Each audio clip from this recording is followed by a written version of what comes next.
안녕하십니까, 이정민입니다.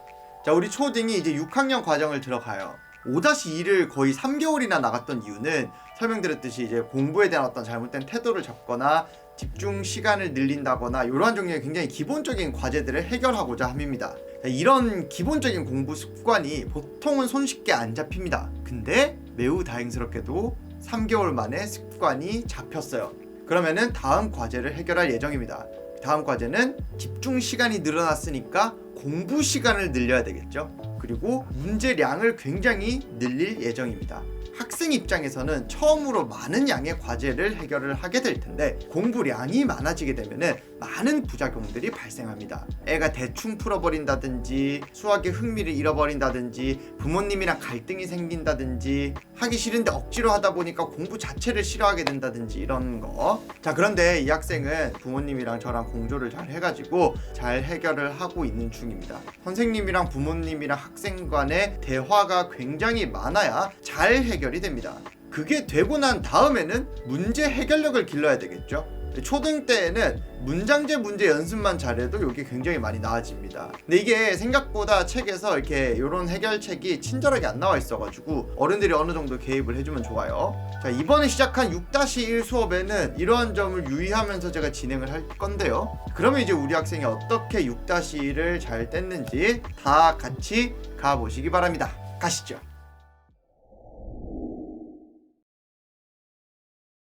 자, 우리가 5학년 2학기를 끝냈습니다. 조금 우리가 이제 연산도 좀 길러야 되고 뭐 할 게 많기 때문에 두 권으로 동시에 진행을 하도록 하겠습니다. 개념 플러스 유형 요 책은 수업을 진행을 할 거고 얘는 이제 숙제로 해볼 거야. 개념 플러스 유형이라는 책은요 또 두 권으로 나뉘어져 있어. 하나는 개념책, 하나는 유형책. 근데 얘 유형책이 그렇게 두껍지가 않아요. 그리고 어렵지도 않아. 그래서 추가를 한 겁니다.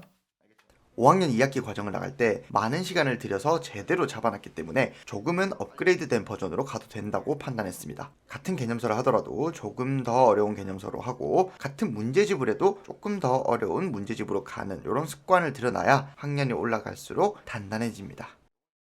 이제 6학년 거잖아. 연습장을 쓰는 거를 배울 거야. 얘 두 개가 나가지.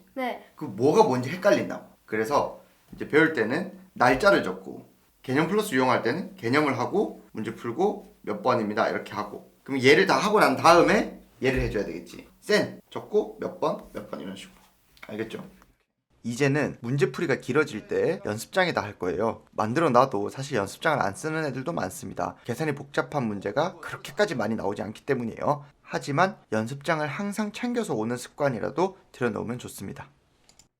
머리 어지러워. 자, 학습 계획표 있는데 선생님이 요거를 훨씬 빨리 할 겁니다. 떼냅시다. 떼낼게요. 필요가 없어. 학생마다 단원별로 속도가 다르기 때문에 굳이 학습 계획표에 맞추지 않아도 됩니다. 분수의 나눗셈. 예전에는 3 나누기 2를 하면 몫이 1이 나오고 나머지가 1 이렇게 배웠었지. 그런데 이번에는 나머지가 하나도 없게. 오히려 더 큰 거야. 나머지가 하나도 없고 오히려 나누는 수가 더 크기도 하고. 자, 그러면 이런 식으로 볼 거야. 1이라는 애를 3개로 나눌 거야. 1 나누기 3은 1을 3개로 나눠라 이런 말이지. 3분의 1이요. 3분의 1이지. 2 나누기 3은 몇이야? 3분의 2요. 3 나누기 3은 뭐야? 1이요. 왜?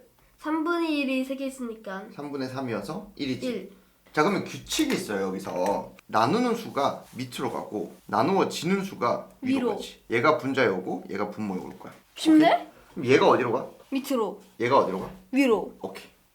보통 이 부분을 학생들이 좀 개념적으로 어려워합니다. 그런데 수학은 위계가 있는 과목이에요. 이 앞 과정에서의 분수 단원이 잘 되어 있으면 앞으로도 계속 쉽게 갈 수 있습니다. 그렇기 때문에 제대로 배우면서 나아가는 게 매우 중요합니다. 오, 잘했어. 근데 왜 이렇게 된다고? 왜 밑으로 가고 왜 위로 간다고? 이게 나누어지는 거니까 밑으로 가고 이게 나누어지는 거니까 위로 가고. 얘는 3분의 1이지. 2 나누기 3은 3분의 1이 몇 개 있는 거야? 2개요. 그래서 3분의 2지. 그럼 8분의 1이 25개 있으니까. 그렇지. 왜 그렇게 되는지 알아야 돼. 오케이? 자, 대분수는 더 쉬워. 그냥 가분수로 바꾼 다음에 그냥 나누면 돼.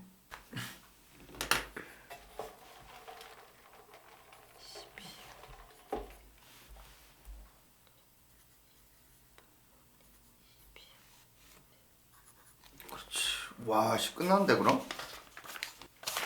일단은 끝. 아, 네. 초등수학은 개념만 이해시키려면은 사실 대단원 한 단원 나가는데 10분이면 끝납니다. 그런데 이게 끝이 절대 아닙니다. 여기서 나오는 여러 문제까지 같이 해결해야 진짜 해결이 되는 겁니다. 일단 여기서부터 여기까지 지금 풀어보도록 합니다. 혹시라도 5개념이 있는지 확인하는 과정입니다. 5개념이 박힌 채로 집에서 숙제를 하게 되면 가지고 있던 그 5개념이 굳어질 수 있기 때문에 확인을 해준 다음에 숙제를 줘야 됩니다. 만약에 5개념이 있다 그러면 그 자리에서 바로 잡아줘야 됩니다. 다 풀었어요. 오케이. 매겨볼까요? 자, 7분의 1 1분 20분의 3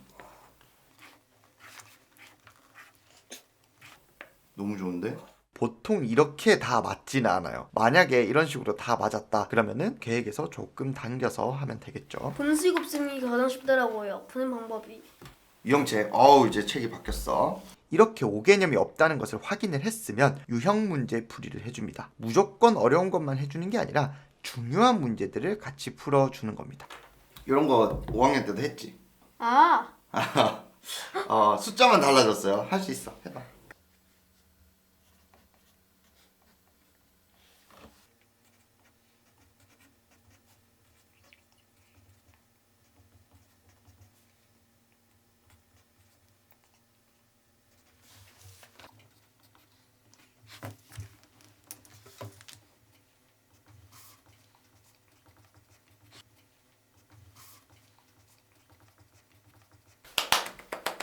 적어주세요. 이 부분도 5학년 2학기 때 나왔던 내용이 또 나오죠. 그 당시 때 잘 해결했으면 이번에는 조금 편하게 갈 수 있고 심지어 이 내용에 대해서 조금 더 어려운 것까지도 같이 다룰 수 있을 겁니다.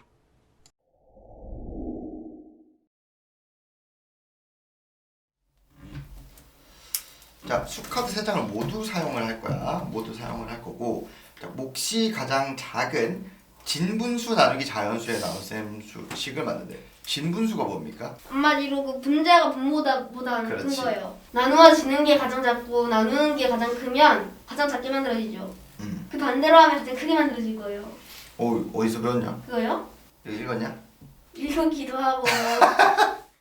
방금 전에 엄청 똘똘하게 대답했는데 사실 이게 이 학생의 레벨에서는 알 수 없는 내용인데 너무 잘 알고 있는 거죠. 그래서 한번 확인해 봤습니다. 왜 몫이 가장 그러니까 작은 수 나누기 큰 수인데 왜 몫이 가장 작아져? 파이를 예로 들면 들어볼게요. 아, 이렇게 두 개의 사과 파이가 있는데 어, 이게 2명이 남으면 크잖아요. 아, 이거를 아, 8명이 남으면 돼요. 아, 작은 걸 더 많이 나누니까. 네, 그런 식으로 하면 이렇게 되잖아요. 파이가 나누어지는 수고 먹는 사람은 나누는 수. 정리하면은 큰 거를 조금만 나누면 이 파이 덩어리가 크고 작은 걸 많이 나눠 먹으면 파이 덩어리가 작고. 요런 이야기구나. 네. 그러면 요거를 너가 다시 한번 설명해 볼래? 파이 덩어리가 이게 더 크잖아요. 학생이 파이를 예로 들어서 설명을 했습니다. 그런데 학생이 설명을 맞게는 하는데 이게 잘 못하는 경우가 대부분이죠. 일단 잘 들어주고요. 다시 한번 설명해 줄래? 이렇게 이야기를 함으로써 학생의 수학적 표현력과 어떤 논리력을 높이는 겁니다. 파이 덩어리가 너무 작고 큰 걸 작게 나누니까 파이 덩어리가 크잖아요. 그렇지. 내가 원하는 거는 그런 말이었어요. 너무 좋은데. 잘 설명했습니다. 설명 잘 들어야 돼. 네. 도로가 네. 10m가 있어요. 나무를 내가 같은 간격으로 3그루를 심을 거야. 3.3333333m 간격으로 하면 될 것 같아요. 틀렸습니다. 3.33이면은 그러면 나무가 하나, 둘, 셋, 4개 아니야? 난 분명히 3개라 그랬는데. 그러면 5m 간격씩 하면 되겠네요. 5m 간격씩 해야 하나, 둘, 셋 이렇게 됐지. 네. 근데 아까 3그루를 해서 너가 10 나누기 3 이렇게 했지. 네. 그럼 돼, 안 돼? 안 돼요. 안 돼. 자, 문제 하나 더. 처음부터 너무 어려운 문제를 줄 때가 있습니다. 그럴 때는 이런 식으로 간단하게 기본 설명을 곁들여 주시면 좋습니다.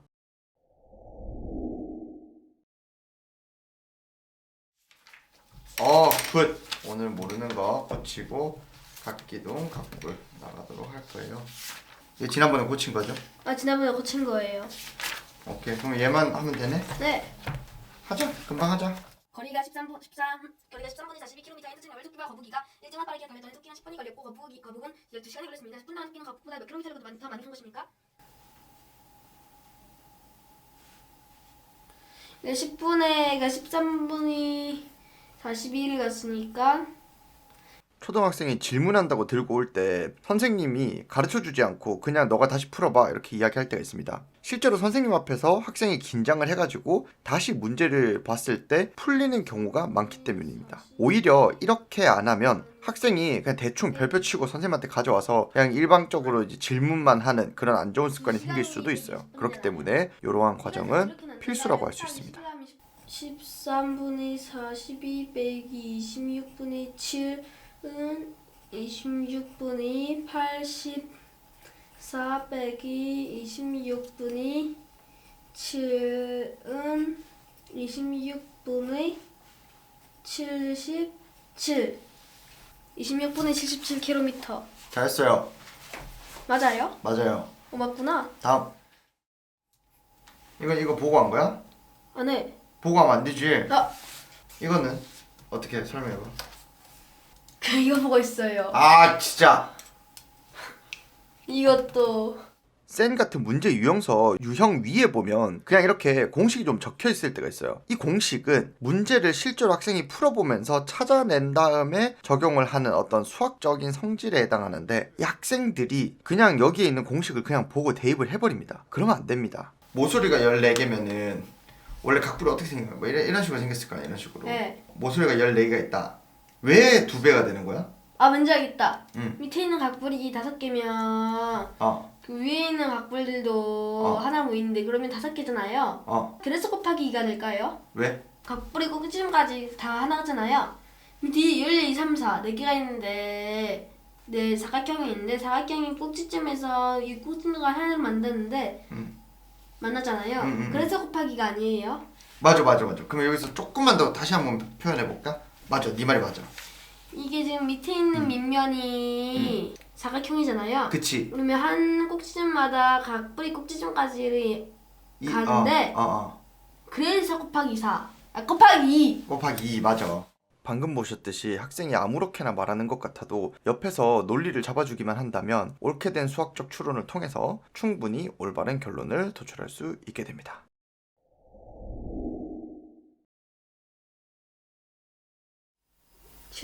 (78리터) 나누기. 자, 일단은 이 문제는 헷갈릴 때는 이렇게 보면 돼. 78리터로 얼마나 색칠했어? 12m 제곱 색칠했지? 네. 1m 제곱하기 위해서는 어떻게 해야 될까요? 나누기 12. 그치? 78만큼 있었잖아. 네. 12를 색칠했지? 네. 근데 만약에 이게 0. 어쩌고 나왔다고 쳐봐. 말이 맞아? 아니요. 그치? 적어도 12 나눈 뭐 6점 뭐 이렇게 나와야 되겠지? 네. 0. 뭐 나오면 앞뒤가 안 맞겠지? 네. 그치? 이런 식으로 할 수 있어요. 78에서 12를 나눠야 하는 건지 12에서 78을 나눠야 하는 건지 학생들이 좀 헷갈리는 경우가 많습니다. 이럴 때에는 비유나 비례관계를 통해서 어느 정도 유추를 할 수 있게끔 해주면 됩니다. 아, 이거 또 나왔다. 나무도 또 나왔네. 2일차 수업에 나왔던 같은 유형의 문제입니다. 초반에 나무 세기 유형 이런 거 이해시키기가 힘들어서 넘기는 경우도 많은데 가능하면은 어느 정도는 이해를 시키고 넘어가는 걸 추천합니다. 지금 보시다시피 뒤에서도 이 유형이 나오지만 뒤에는 뒤에대로 이렇게 유형이 엄청 많이 추가가 되기 때문에 이때 돼서 전부 다 배우게 하려면은 너무 뭔가 많아지고 힘들어집니다. 그래서 아예 심화가 아니다 싶으면은 해당 단원에 나오는 내용을 그때그때 숙지를 하고 넘어가는 걸 추천드립니다.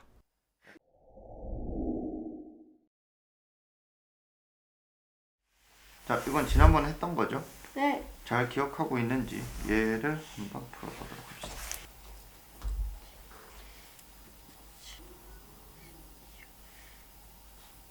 왜 7개로 나눴어요? 이게 5.84m라고 쳐보면 이거는 만약에 일자수대로 8개 나누면 여기 하나를 그렇지. 그 계산을 해보면 하나, 둘, 셋, 넷, 다섯, 여섯, 일곱, 여덟, 아홉 개가 돼버리니까 7개로 나눠야지 그 수가 맞아요. 오케이. 자, 똑같이 몇 칸으로 나누었을 때 눈금 한 칸의 크기는 어쩌고이다. 여기까지 나무랑도 비슷해. 여기서부터 네. 여기까지의 길이는 어떻게 돼? 5.25요. 왜? 그러니까 요 길이는 여기서 요걸 뺀 거잖아. 네. 왜 그렇게 된 거야? 아 그거야. 여기다가 여기를 더하면 이게 되는 거니까 여기서 여기까지 길이는 여기. 잘했어. 자, 그러면 한 네. 칸의 크기는 어떻게 되겠? 한 칸의 크기는 1, 2, 3, 4, 5. 1.05요. 맞죠. 물건의 무게를 구할 건데 여기서는 이게 무슨 상황이냐면 여기 상자에다가 통조림 8개가 들어있어요. 그래서 이게 3.28kg. 맞죠? 빈 상자가 0.4. 네. 난 요거 하나가 궁금해. 네. 어떻게 할까?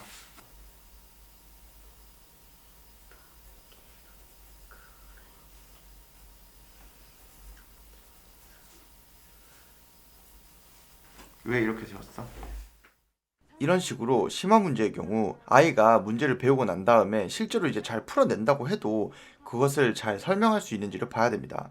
그리고 문장제 문제의 경우에는 수학이 아니라 문제 자체를 국어적으로 이해하지 못한 경우가 많기 때문에 꼭 설명을 해보라고 해야 됩니다. 이 과정은 학원을 다니고 있는 아이한테도 집에서는 꼭 이렇게 확인 과정을 거쳐주면 좋습니다. 그 다음 좀 어렵습니다. 일주일에 10.5분씩 일정하게 빨라지는 시계가 있어. 오늘 오전 9시에 정확하게 맞춰놨으면 일주일 후에는 몇 시가 될까? 9시 10분 30초가 돼 있죠. 빨라진다는데 시계가. 아! 8시 49분 30초가 돼 있죠. 그렇지. 그럼 일주일에 10.5분씩 빨라진대. 그럼 하루에 몇 분 빨라지는 거야? 하루에요? 1.5분이요. 맞아. 3일 동안 몇 분 빨라지겠어? 3일 동안요? 4.5분이요. 문제 풀이를 하기 전에 실제로 이 내용을 알고 있는지부터 확인해야 됩니다. 자, 비슷하게는 물에 설탕을 넣으면 농도가 더 진해진다. 아니면은 빨리 달리면은 같은 거리를 갈 때 더 빨리 도착한다. 수학적인 내용은 아닌데 학생이 모르면은 문제가 안 풀려버리니까 미리 주지시킬 필요가 있습니다. 자, 이렇게 초등학교 6학년 1학기 과정이 마무리되었습니다. 지금은 마무리 평가를 보고 있는 중인 거고요. 우리가 5학년 2학기 과정에서 공부 습관을 오랫동안 잡았었죠. 자, 그렇기 때문에 이제는 빠르게 쭉쭉 이렇게 뺄 수 있습니다. 실제 필드에서 학생들을 보면은 이 진도가 어느 순간 좀 꼬여버려가지고 정체되어 있는 경우가 있는데 이런 것만 잘 막으면은 진도도 쭉 나가고 심화는 심화대로 잘 챙길 수 있습니다. 진도표는 영상 설명란 잘 참조해 주시고요. 다음 시간에는 초등학교 6학년 2학기 영상으로 찾아뵙겠습니다. 감사합니다.